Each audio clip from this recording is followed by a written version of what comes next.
Did the killing play much of a significant role in your writing of the screenplay? Well, it played a significant role insofar as, I did a heist film, and that's my favorite heist film. But I didn't really lift anything from the killing. Like, people have brought up the fact that the story goes back and forth like the killing does. But, like a big difference in there is like the killing uses a newsreel structure in order to work that framework. On February 7th, on the last day of his life, so-and-so goes and does this. So that was like this like newsreel section where I tried to adopt a novelistic structure. But I've been been always brought up to it because while I was making the movie, I constantly was saying, well, this is going to be The Killing. I didn't mean I'm going to remake it or anything. What I meant was, if I was going to do a World War II movie, that it would be my Where Eagles Dare, or a Western, they'll be my One-Eyed Jacks. It's just the way I was thinking in terms of. Yeah, that's a good question, because for years I didn't like The Searchers. For years I didn't appreciate it. I didn't like Jeffrey. I always liked John Wayne's performance in it, and I even liked John Wayne's racist son of a bitch character. All right, but I didn't like Jeffrey. I didn't like Jeffrey Hunter in it. I just didn't get it. It was like a lot of '50s melodramas of West that I just don't like, frankly. And so I had never understood the high pedestal that John Milius and Spielberg and Scorsese and Schrader have always put that movie up to. I mean, it's actually interesting. The biggest Fordian of them all is Peter Bogdanovich. And he likes The Searchers, but he doesn't like it like those guys do. He spreads it out a little bit more. But then in writing the book, I figured I should watch The Searchers again because I hadn't seen it in quite a long time. I thought I should watch the film again just to bone up on the stories and some of the connections that I'm making between the other movies.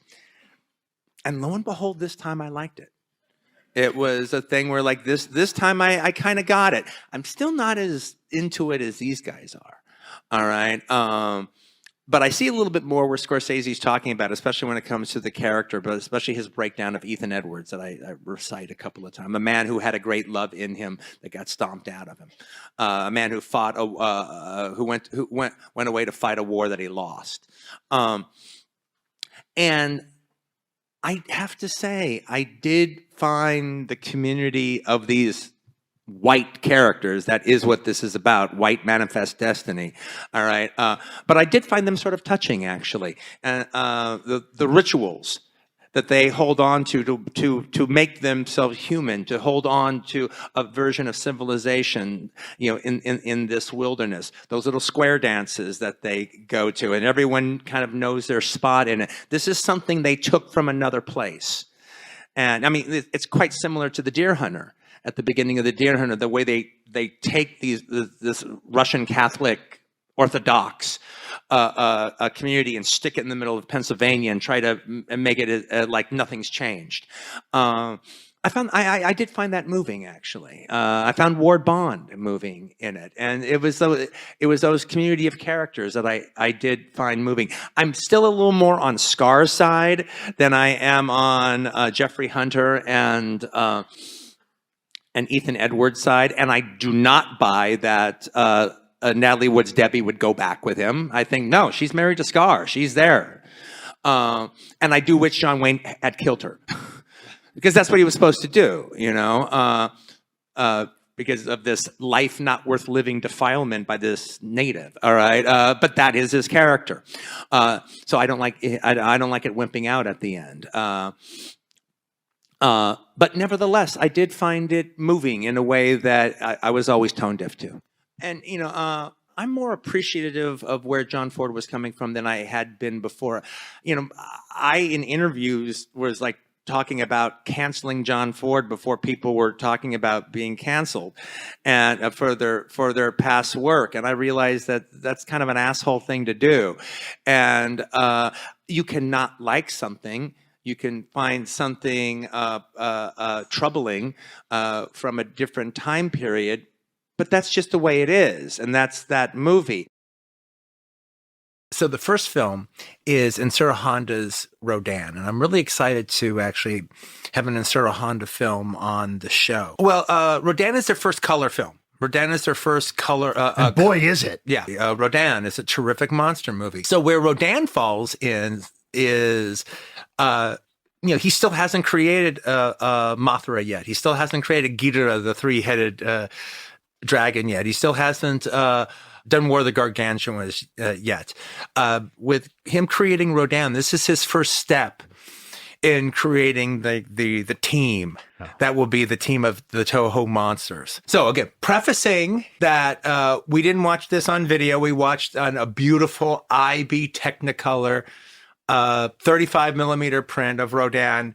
Guys, what did you think? I think also there is something about Rodan specifically because these will be Insuro Honda's set pieces that he'll do for most of his career. As many times as he did it, I kind of think the sequence in Rodan may be his most exquisite.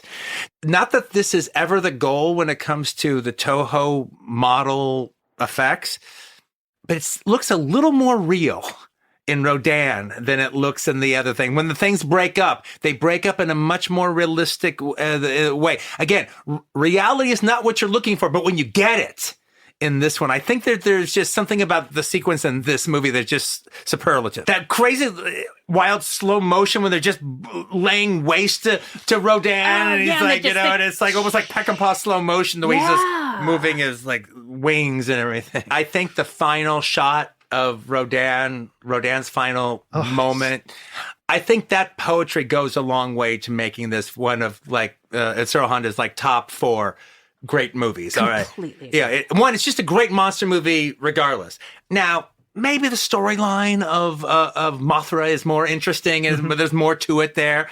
But that final stroke, it's a master stroke. Oh, yeah. Like, the Rodan that carries on is a yeah. man. Yeah, well, actually, the humans proved to be completely ineffectual. If it wasn't for the Rodans being just captured in despair and killing themselves, there would be no... It was... The Rodans, through despair, they committed suicide. That was the only way to stop. We'll risk doing the volcano to blow them up. Well, it doesn't blow up the Rodans at all, but it does sure set the volcano going. Yeah. But like I said, it's almost it's not like just the lava got them. It was as if the female Rodan just decided, well, life's not worth living. Well, the scripts for all of his movies are really, really cool because it's never this straightforward thing. Oh, we found this egg and it hatched, and now we got to deal with this like crazy pterodactyl. It's always like a complicated script going on, and there's it's a complicated aspect about the way these miners work in this town, and so it's never straightforward. It gets around to it. I mean, Rodan's not even introduced until But you're still 40 into the minutes. movie. But yeah, But and I have to say one of the things this was pointed out by a friend of mine, Joe. He's a editor that Sally used to hire, a good friend of Sally's, that he would hire him just work on some other things about our movie when we needed him. Okay, we're working on this sequence, so he'd work on something and I would show him stuff. And I was talking to him about Rodan, and he goes, that scene when the guy, he's got amnesia, he doesn't know what he's seen, and it's just all a big blur. And then he sees the egg, and then that triggers his flashback into the cave. And then Joe goes, that actually might be my favorite flashback trigger in the history of cinema. And you watch it, and it might be one of mine now, too. absolutely. It's so seamless. Wow. It's so charming. It's just, that's when you're talking about Insuro Honda, that's what you're talking about. You're talking about expertise, science fiction, world building, expertise, par excellence. You're talking about the greatest special effects of their day, executed by the people who know how to do it, and it's just all backed with charm. Yeah. It's like the world building charm of Insuro Honda is just has to be, it cannot be denied. It's what it's about. It's a very melancholic ending. What's our favorite line in there? Hundreds dead, Tokyo in flames, and nothing seems to kill these creatures.